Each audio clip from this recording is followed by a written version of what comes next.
Honestly, he forgot about you, my cousin said when I asked why I wasn't invited to the party. I booked a luxury train ride through the Rockies. While I watched the mountains, they watched everything burn. Hey everyone, before we dive in, I have a quick favor to ask. If you enjoy content like this, please hit the subscribe button. It's free, supports the channel, and ensures you never miss out on amazing videos. Alright, let's get started. He forgot about you, Lila said, not even looking up from her phone. Her voice was casual, like she was commenting on the weather. I mean, it's been a while, right? He's been in London. People change. I blinked. He forgot about me? She finally glanced up as if my confusion was inconvenient. It's not that deep, Alex. You weren't on the list. It happens. No apology, no sympathy. Just that. Ryan came back from university in London last week. My baby brother. The one I helped raise. The one I paid rent for when he moved out. The one I wired money to every month when our parents said they couldn't afford to support him abroad. The one who called me crying after his second exam because he thought he'd failed, and I stayed up all night talking him down. That Ryan. I paid for his phone plan so he could stay in touch with his fiancée while he was overseas. I filled out half his immigration paperwork because he hated forms. I even sold my vintage guitar to help him cover the deposit for his student flat, and he forgot about me. The party was everywhere online. A catered garden reception at our parents' place, string lights, a champagne tower, someone played saxophone. Everyone was there, uncles, aunts, cousins I hadn't seen in years, even that neighbor Ryan hated growing up. Everyone but me. I wasn't invited. The captions were a punch in the gut. So proud of our golden boy. Welcome home, Ryan. Your family loves you. My name wasn't mentioned, not once, not in the speeches, not in the posts, not in the photos. I closed the app. My phone buzzed with a notification. Another post from the party. I turned it off. That night I booked a luxury train ride through the Rockies. First class, full window carriage, a private suite, multi-course dinner, quiet. I didn't tell anyone. I packed my bag and left the next morning.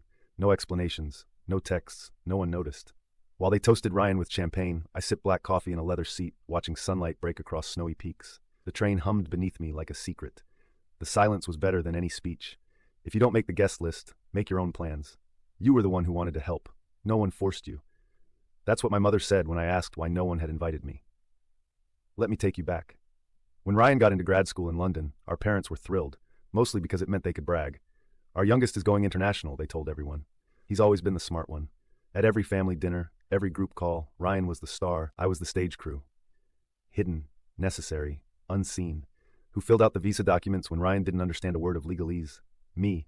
Who wired the first semester deposit while our parents claimed our accounts are frozen? Me. Who stayed up refreshing embassy forms until 3 a.m. because Ryan lost his passport before finals? That was me too. I never complained. I just handled it. Because I loved my brother. Or maybe I just wanted someone to finally say, "Thanks, Alex. We see what you're doing." Instead, I got silence. Or worse, guilt tripping. "You're the oldest," Dad said one night. "It's your job to help your brother get on his feet." "My job?" I asked. "He's 24, not 14. "You don't have a family of your own," Mom cut in. "So it's not like you've got other obligations." That hit me harder than I let on. It was true. I didn't have a wife, no kids, just a small apartment, a steady income, and the kind of silence that followed you into bed at night. I told myself that helping Ryan gave my life purpose, that every transfer, every favor was me doing something useful. So when he left for London, I didn't just wave goodbye. I became his shadow, his assistant, his therapist, his emergency fund. When he called crying because his long-distance fiancée was thinking of leaving him, I flew her to him. That's not a metaphor. I paid $1,400 for a flight and told her it was from him so he wouldn't feel ashamed. They made up. She posted a reel with soft lighting and a caption that said, "When he does everything to make it work." Of course, I wasn't tagged. When he lost his internship and panicked about paying rent, I pulled from my emergency fund, the one I'd been saving for a down payment on a condo, and said, "Don't worry, just focus on school." But the more I gave, the less I heard from him. Messages went from full paragraphs to one-word answers. Calls stopped. My name faded from the conversation. I didn't even know he was flying home until Lila mentioned it at a family brunch. "Oh yeah, Ryan gets in next week," she said, dipping her toast in yolk. "There's a huge thing planned." I nearly choked on my coffee. A huge thing? Yeah, backyard reception, garden lights, open bar, live music, like a whole vibe. I blinked. No one told me. Lila paused, like she realized she'd slipped. "I'm sure you're invited. You must be." But I wasn't. A week later, still no invite, no call, nothing. So I texted Mom, "Hey, what's the plan for Ryan's return? Want me to help set up?" She replied 4 hours later, "Oh, it's mostly under control. We thought you were busy with work." Busy with work. I stared at the message for a long time. That was it. "No, we'd love to have you." "No, come early, Ryan would love to see you." Just we assumed. I showed the text to my friend Maya that night. She read it twice and said quietly, "You know they're icing you out, right? I'm the one who helped him survive London." "Exactly. And now he doesn't need you. That's why this is happening." Still, I held on to a shred of hope. The night of the party, I dressed like I might still be invited last minute. I kept my phone close, just in case. Nothing came. Instead, I watched the stories roll in, Ryan hugging our parents beneath a string of golden lights, Ryan dancing with his fiancée to a live saxophone. Ryan raising a toast while my dad clapped like he just won Father of the Year. Lila posted a group photo with the caption, "The people who matter most." I wasn't in it. I called her. I never do, so she answered instantly. "Hey Alex, what's up? Why wasn't I invited?" Silence. "Lila?" She sighed. "I don't know. Maybe you should talk to Ryan. Did you know?" Pause. Then, honestly, he just forgot about you. Just like that. I hung up before she could add anything. I didn't cry. I didn't rage. I just opened my laptop, went to the Via Rail website, and booked something I'd looked at for years, the panoramic luxury train across the Canadian Rockies. 4 days. Full glass domes, gourmet dining, no phone service, no family. The confirmation email popped up, and for the first time in months, I felt peaceful. They had made the guest list. I'd make my own. The day after I boarded the train, the party burned down, metaphorically and almost literally. But I didn't know that yet. I was in a glass dome carriage somewhere between Jasper and Kamloops, sipping red wine while sunlight spilled over the Rockies. It was silent, but not empty. The kind of silence that is weight, like it's holding your grief and giving you space to breathe. Then my phone buzzed. No service, of course. The train didn't believe in distractions, so I didn't know what was happening back home. Not yet. Not while I was watching golden trees blur past snowy cliffs and eating duck confit off white porcelain. But they were unraveling. They always thought I was the quiet one, the boring one, the one who'd never snap. And maybe that was true, until they made it painfully clear I didn't matter. Apparently the unraveling started when Ryan's fiancée, Clara, found out that he hadn't paid for any of the wedding deposits. I had. The venue, the planner, the photographer. All of it had been covered using the same family card our parents gave him, which was secretly linked to my account. I'd forgotten about it. I'd let it happen. And now Clara found the statements while going through his laptop and flipped, because he told her his savings had paid for everything. That he was financially stable. That I barely helped with anything, that I wasn't close with the family. When she found a Google Doc labeled Alex Emergency Plan Worst Case, she snapped. Want to guess what it said? A step-by-step list of what to say if I ever tried to call him out in public. Quotes. Deflections. Lines like, "Alex has always been dramatic. He gets jealous when I succeed. He just wants attention. I kid you not." By the time I stepped off the train and finally got signal again, my phone exploded with notifications. Texts from Mom, voicemails from Dad, missed calls from Lila. One panicked message from Clara, "I'm sorry, I didn't know. You were right about all of it." And then came the group chat. Family core, 13 people. "Alex, we need to talk. Please don't make this worse. This isn't the time for one of your speeches. Everything's on fire, literally. I moved out. I'm staying at a hotel. Don't call me." I stared at the screen and laughed. It was finally happening. And then I got a call from Grandma. I hadn't heard from her in months. She was the only one who ever saw me, truly saw me. She used to say, "Your silence is louder than their bragging." "Alex," she said, not even bothering with hello. "You didn't go to the party." "No. They deserved that." She paused. "Would you like to come for dinner this week? Just us." I blinked. "You're inviting me?" "Of course. I'm not blind. I've been watching all of this for years." That was all I needed to hear. But the real storm came 2 days later. I was back in the city when Mom called and demanded a meeting. "We need to talk this out, Alex," she said, "for the family." So I went. I met them at the family house, the same one where Ryan's party had been. Now eerily quiet, like the celebration had been scrubbed out in bleach. When I walked in, the air was already tense. Ryan was sitting in the living room, pale, silent, hands clenched. Dad stood near the fireplace. Mom was pacing. Clara's absence was like a ghost no one could mention. And then Mom turned to me, hands on her hips. "You've been childish," she started. "You made a scene by not coming. Do you have any idea how humiliating it was to explain to guests why you weren't there?" I raised an eyebrow. "Humiliating for who?" "For us," she snapped. "People asked if we had a falling out. I had to say you were just busy with work." Ryan looked up. "Why are you trying to sabotage me?" I let out a dry laugh. "Is that what you think I'm doing? Sabotage?" "You didn't even tell me you were upset," he said. "You could have just said something." "Oh, you mean like when I texted Mom asking to help with your party and she ghosted me? Or when I found out I wasn't invited from Instagram?" Lila, who was in the corner awkwardly sipping tea, muttered, "You weren't technically uninvited." "Enough, Lila." My voice cracked. "You all knew." Ryan stood up. "I didn't think you'd want to come. We're in different stages of life. I just came back from a master's degree abroad. You're, still doing the same job. Still doing the same job. The job that paid for his tuition. The job that paid for his apartment. The job that bought his ring." "Wow," I said, stepping forward. "Say that again, but slower. You're twisting my words." "No, I'm just hearing them for what they are." Mom stepped in. "Enough. We didn't mean to exclude you, Alex, but you've always been sensitive." There it was, the classic family hit. Not ignored, not taken advantage of. Sensitive. I pulled out my phone, opened my banking app, and turned the screen toward them. $48,600. That's how much I'd sent over the last 3 years. "Does this look sensitive to you?" No one spoke.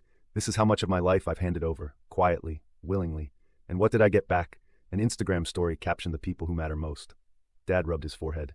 "Let's not turn this into a drama." "It is a drama," I snapped. It's your favorite genre, starring Ryan as the golden boy, Mom as the martyr, and me as the background extra. Silence. And then I did something I never thought I'd do.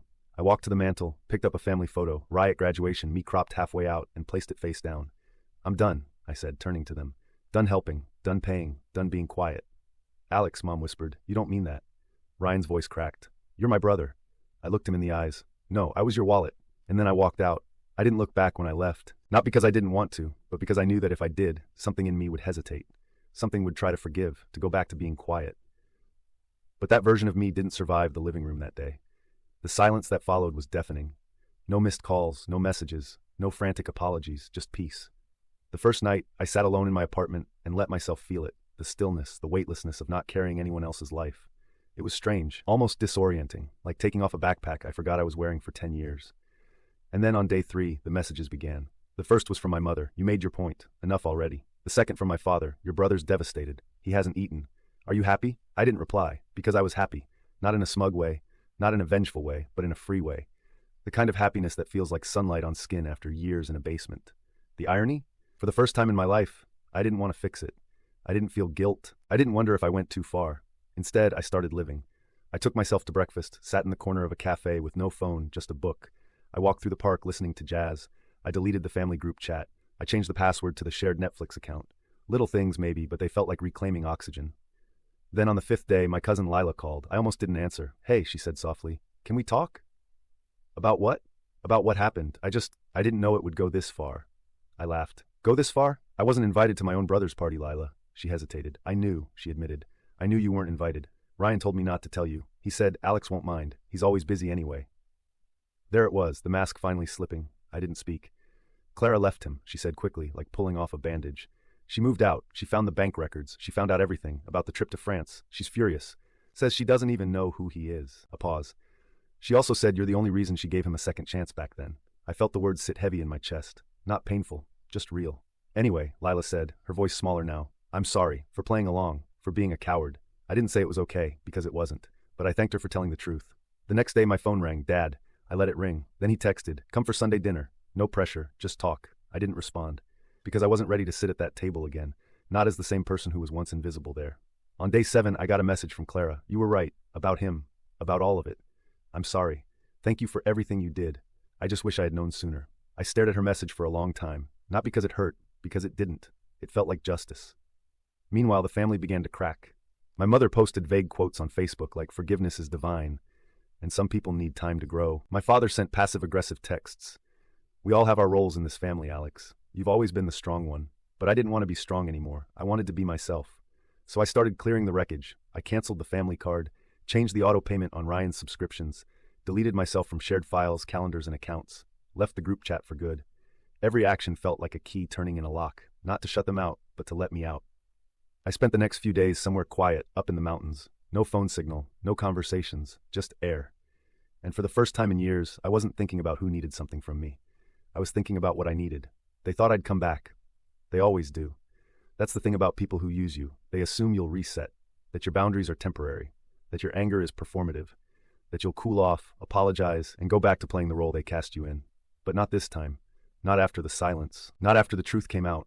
Not after watching them squirm under the weight of the lives they built on my back. It's been a month. A full month since the party I wasn't invited to. Since I turned off the auto payments. Deleted myself from their plans and started writing my own. Since Clara left. Since Ryan's perfect image shattered like a champagne glass on marble. They've been trying everything.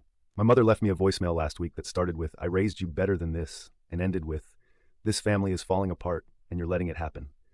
And she's right. I'm letting it happen. Because for the first time in my life, I'm choosing not to fix what I didn't break. My father texted me yesterday. I hope you're proud. Your brother's depressed. Your mother cries every day. You know what's wild? They never asked how I'm doing. Not once. Not after being erased. Not after being stolen from. Not after watching them celebrate the golden sun I funded while pretending I didn't exist. But that's the point, isn't it? This was never about me. I was useful. A silent resource. A walking bank account with a familiar face. So when I disappeared, they didn't lose me. They lost access. And now, they're panicking. Lila texted me a few nights ago. You should see the group chat now. It's chaos. Ryan won't talk to anyone. Your mom's threatening to rewrite the will. It's like you lit a match and walked away. I didn't light the match. They did. When they left me off the guest list. When they said he forgot about you. When they laughed and toasted and danced, pretending I was dead weight. All I did was stop putting out their fires. The strange thing about peace is how addictive it becomes. I used to think love meant sacrificing, that family meant enduring, that to be a good son or a good brother meant swallowing disrespect for the greater good. But now, love to me looks like freedom. It looks like silence that heals, not silence that hides. It looks like waking up and not bracing myself for the next emotional invoice. And you know what else? I'm not bitter. That surprised me, honestly. I thought I'd be burning inside with resentment. But no, I'm done with the fire. That belonged to them. I have something better: stillness, control, my own name. This morning I posted a photo from that train ride, the one with the panoramic glass and snow-capped peaks. In the caption I wrote, "If they don't put you on the guest list, make your own destination." It went a little viral. Even Clara liked it. Lila sent me a screenshot of the family group chat losing their minds over it. Mom wrote, "He's mocking us publicly now." Dad replied, "Let it go. We lost him. You didn't lose me. You never had me. You had my money, my silence, my help. But me, you never even saw. I don't know what the future holds. Maybe one day I'll sit across from Ryan and he'll say the words I deserved 10 years ago. I'm sorry. I used you. I was selfish. Maybe he won't. Either way, I'm not waiting for it. I've stopped building bridges that only I walk on. From now on, I'm building walls. Not to keep people out, but to keep myself in. To protect the parts of me that were drained dry, trying to keep others comfortable. To guard the peace I bled for. To finally, unapologetically,